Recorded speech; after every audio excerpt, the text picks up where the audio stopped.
बिस्मिल्लाहिर्रहमानिर्रहीम। कुरान करीम की पहली आयत जो नाज़िल हुई, इकरा बिस्मि रब्बिकल्लज़ी।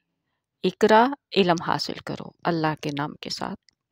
और इल्म हासिल करने वालों की अल्लाह ताला के हाँ कितनी फ़जीलत है, खुदा ताला उन्हें कितना पसंद करता है, इस बारे में अल्लाह ताला कुरान करीम में सूरह अल मुजादला की आयत नंबर 11 में फरमाता है, जो लोग तुम में से ईमान लाए हैं और जिनको इल्म अता किया गया है, अल्लाह ताला उनको बुलंद दर्जात अता फरमाएगा और जो कुछ तुम करते हो अल्लाह ताला को उसकी खबर है।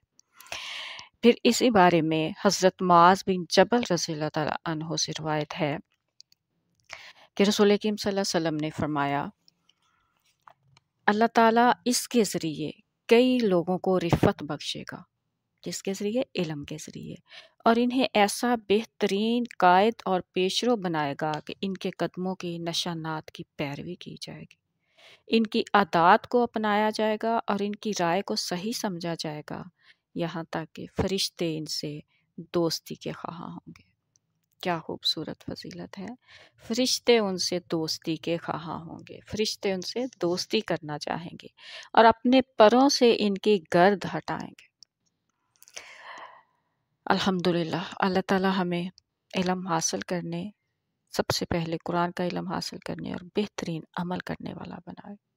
और इल्म जो भी हो, अगर उसका पॉजिटिव जो है इस्तेमाल किया जाए, लोगों की फलाह बहबूद के लिए इस्तेमाल किया जाए, तो वो इबादत है। अस्सलाम वालेकुम व रहमतुल्लाहि व बरकातुहू।